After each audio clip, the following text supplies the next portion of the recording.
Assalamualaikum warahmatullahi wabarakatuh. Salam sejahtera untuk kita semua. Bawaslu Kudus News hadir di sela-sela aktivitas Anda. Saya, Desiana Mirtasari, akan mengabarkan berita terbaru dan terpercaya.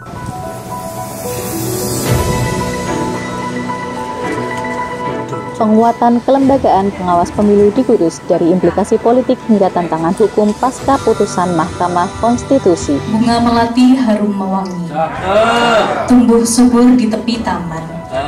Hari ini kita berhimpun di sini membahas arah baru demokrasi penuh harapan.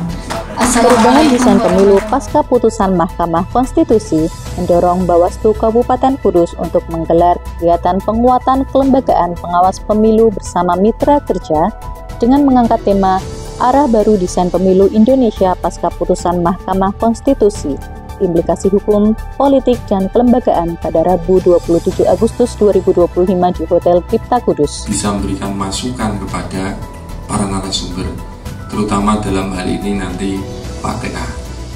Nanti Pak TA akan menyampaikan aspirasi dari panjenengan semuanya, apa nanti yang akan disampaikan oleh beliau kepada Komisi 2. Kegiatan ini menjadi momentum strategis untuk mendalami dampak dan tantangan pasca putusan Mahkamah Konstitusi terhadap sistem kepemiluan di Indonesia. Ketua Bawaslu Kudus Moh Wahibul Minan dalam sambutan pembukaan menekankan pentingnya kegiatan penguatan kelembagaan pengawas pemilu, terutama dalam konteks perubahan desain pemilu pasca putusan Mahkamah Konstitusi. Ia juga berharap forum ini dapat menjadi ruang publik yang produktif untuk memperkuat sinergi antar lembaga dalam mengawal demokrasi. Pramudia Anantatur dari Blora, menulis itu adalah keabadian ya. Kalau kita tidak menulis, kita akan tidak dikenang orang. Meskipun sekarang zaman online, mungkin karena keterbatasan dana dan segala macam bikin PDF dan segala macam, tapi kalau masih mungkin bikin buku. Kegiatan ini menghadirkan 4 narasumber.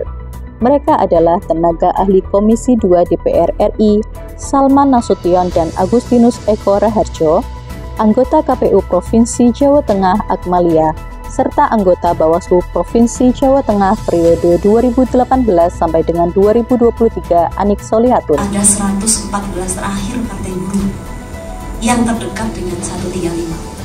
Dalam paparan materinya, tenaga ahli Komisi 2 DPR RI Salman Nasution menilai putusan Mahkamah Konstitusi yang memisahkan pemilu nasional dan pemilu daerah dengan rentan waktu 2 hingga 2,5 tahun adalah titik balik desain pemilu di Indonesia. Di satu sisi, keputusan ini membuka ruang perbaikan, tetapi di sisi lain menimbulkan dilema baru yang tidak bisa kita abaikan. Ya, kalau kita lihat memang putusan MK 135 tahun 2024 ini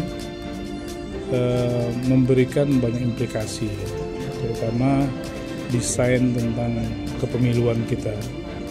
Kalau kita bisa konsisten menganggap putusan MK itu sudah final and binding, berarti kan ada pemisahan antara pemilu nasional dan lokal. Meskipun DPR sendiri belum ada keputusan resmi terkait hal ini, artinya menerima sepenuhnya atau melakukan engineering dalam desain kepemiluan itu seperti apa.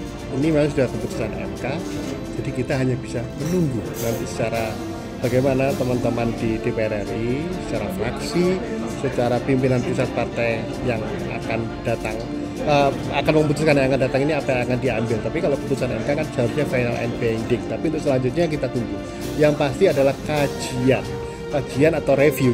Yang jelas kita harus menyambut baik ya putusan MK 135 ini, meskipun sebenarnya isu sesuai amar putusannya itu adalah mengatur desain soal keserentakan pemilu nasional dan pemilu lokal. Tetapi ini harus kita sambut, kita maknai, kita pahami sebagai momentum untuk memperbaiki kualitas pemilu kita dari semua aspek, termasuk aspek kelembagaan Bawaslu sebagai pengawas pemilu. Jadi dengan adanya putusan MK nomor 135 ini, ya harapan kami segera saja untuk pengambil policy atau pengambil kebijakan begitu ya, segera menentukan akan seperti apa sistem pemilu 2029 yang akan datang, agar penyelenggara itu bisa bersiap-siap sejak dini. Dan saya rasa ini menjadi putusan yang baik ya, karena bagaimanapun ruhnya di putusan MK salah satunya itu meringankan penyelenggara pemilu dalam pelaksanaan teknis untuk pemilu yang akan datang. Nah, tinggal bagaimana nanti pengambil kebijakan memutuskan itu, kita sebagai penyelenggara pemilu itu harus siap melaksanakan apapun hasil dari kebijakan nanti yang ada di Undang-Undang Pemilu 2029 nanti. Kegiatan ini diwarnai diskusi interaktif dengan peserta yang terdiri dari unsur legislatif, penyelenggara pemilu, pemantau pemilu, akademisi, organisasi keagamaan, organisasi pemuda dan mahasiswa, organisasi masyarakat, serta insan pers di Kabupaten Kudus. Pertanyaan-pertanyaan yang muncul banyak menyinggung soal kepastian regulasi, kesiapan penyelenggara, hingga tantangan pengawasan di lapangan. Dari Kudus, Bawaslu Kudus News melaporkan.